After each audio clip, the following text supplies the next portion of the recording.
Good, how you doing? Ghana's President John Dramani Mahama is currently in Davos, Switzerland, attending the World Economic Forum, aka the Illuminati New Year Party. Mahama will be trying to sell the world on the Accra Reset message of global integration at a time when President Trump's tariff has been highlighted by the global elite as the biggest threat to global trade in 2026. President Trump, when he addressed Davos in 2025, said America First was going to be pro-business, and then he was open to welcoming the world's business community to the US. But we all know the opposite is what happened. President Trump weaponized Americans' dominance on global trade by putting tariff on almost every country on earth, and he periodically uses tariff as an economic weapon against countries who did not align with whatever his message was at any given point. So now, the world is at a loss at what to do about President Trump, especially because in 1971, the World Economic Forum was established as a way for Europe specifically to overcome America's dominance on global trade. And we are in 2026. America is still dominating global trade in more ways than one. And the world has not been able to figure a way to deal with that dominance, except for the fact that in 2025, President Trump retracted America from its position of leadership around the world, creating a lot of vacuum on the world stage. So a lot of world leaders are trying to figure a way to fill the vacuum that has been created by America's retraction. So Ghana's President Mahama is thinking about world health with the Accra Reset. Europe is thinking about doing business with Brazil. Asia is also thinking about doing business with the rest of the global south. So basically, 2026 Davos is about how the world can move on from a world where America used to be the leader of the world. How's that going to play out? We don't know yet, especially because this year's Davos, President Trump is still going to be dominating conversations because not only is he coming to Davos with the biggest delegation the US have ever brought, he's also put tariff on 8 countries in Europe ahead of Davos. My name is Senebi Tony. I'm a Ghanaian writer who lives in the US. On this channel, I talk about geopolitics and trade from the perspective of an African. And so, in this particular video, what I'm going to do is I'm going to walk us through the history of the World Economic Forum and how it relates to Ghana's position on the world right now. I call this the AfriFly Effect Report. So yeah, subscribe to my channel if you're interested in intellectual conversations like this. Now, the World Economic Forum was started in 1971 by a German economist called Klaus Schwab. And it was first called the European Management Forum because Schwab noticed that American companies was dominating the world because they had a corporate culture and a management system that was easily replicable no matter which country they are operating in. So he thought that it was good for European companies to learn the American management system. So that was basically the reason for establishing what was called the European Management Forum. And so it just so happens that in 1971, the then US President, President Nixon, removed the US from the gold standard. So gold was no longer the what was holding or backing the US dollar. It was just the word of the US president that was backing the US dollar. So that made the US dollar even more volatile. And so quickly the European Management Forum moved from just being something to learn management theories to being a forum where the world deliberated about the world's, economic future and present. So even while he was still called the European Management Forum, they had business leaders from around the world, not just Europe, attending. And they also had economic, what do you call it? Academians attending, or the academia attending. And then also started having world leaders, actually legit presidents attending. So from 1971 to 1987, the volatile nature of the global trade was addressed at the European Management Forum, with at some point Americans even attending. So it went from European Business Forum to officially being called the World Economic Forum in 1987.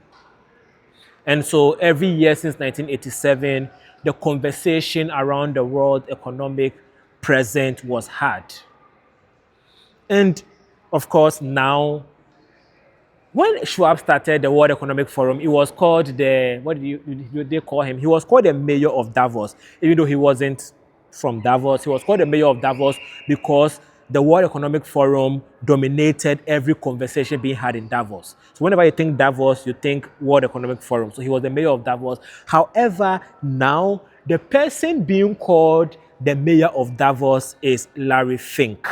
Larry Fink is an American businessman who is the CEO of BlackRock.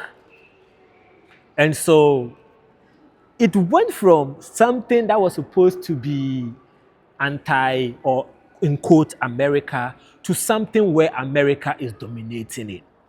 So this year, for example, Larry Fink has set the agenda for the World Economic Forum with a speech he gave. And he talked about the fact that the World Economic Forum and the global elite is dealing with an illegitimacy crisis. Capitalism is no longer seen as cool anymore. People are anti-capitalism, and we are being confronted at an age where populism is dominating the world. So President Trump's populism is dominating the world. European populism is dominating the world. Even some African countries like Burkina Faso and the rest have a branch of populism, or a type of populism dominating conversations. And so there is a threat to the current global order. And that is going to be the conversation around the World Economic Forum in 2026. There are going to be other conversations as well, of course, because it's going to be different, panels that will be speaking. There's going to be the conversation around AI. What is the present and future of AI? There's going to be a conversation on how much the world have done towards the energy future it wants. Not much, or maybe a lot, I don't know, you tell me. So basically, this year's World Economic Forum is going to be more critical than usual, because the conversations are more pertinent than usual. But big on all of this is President Mahama's quest to carve a niche for himself at this forum. Why am I saying this? Of course, President Akufo-Addo, the former president of Ghana, attended the World Economic Forum in 2024. But the reason why I'm saying that he's trying to carve a niche for himself is the last time President Mahama attended the World Economic Forum was in 2016 when he was president. And at the time, he was the co-chair of the UN's SDG advocacy group, right? SDG is the Sustainable Development Goals Advocacy Group at the World Economic Forum, was headed by President Mahama. And this year, President Mahama is no longer coming to the World Economic Forum as a representative of the UN. He's coming as a representative of himself and his country. Why? In September 2025, President Mahama started the Accra Reset. And part of the Accra Reset is his way of trying to think about the world beyond the Sustainable Development Goals. So now, the Sustainable Development Goal is supposed to end at 2030. So President Mahama is trying to get the world to think of the world beyond 2030. How is he going to do this? We don't know yet. But we'll be looking out for how he's going to do this week. And when I said we don't know this, I was thinking about this, right? President Mahama have left Ghana for like a week ago. The Davos forum will start today, January 19th, 2026, as I'm speaking. But he left Ghana on, I believe, January 12th or 11th, which means that he's been in Europe for like a week now. And we've not heard a peep on what President Mahama is doing in Europe. And that is a problem for me because of this. It means that President Mahama did not go to Europe with a press corps. So whatever we'll be hearing about President Mahama doing at Davos will be coming from either the international press or the president communication team, which is a bad thing. The president communication team cannot be the people telling Ghanaians what President Mahama is doing around the world, because president's communication team will tell the world what president wants to tell the world. The media should be traveling with the president and updating Ghanaians on what the president is doing while he is outside the country. Whenever President Mahama is outside Ghana, 100% of his time is supposed to be in the name of Ghana, right? How come I don't know whatever President Mahama have been doing for the past 1 week? You understand? That is a problem. This is why last year, in one of my videos, I talked about the fact that the relationship between the presidency of Ghana and the media is not good enough.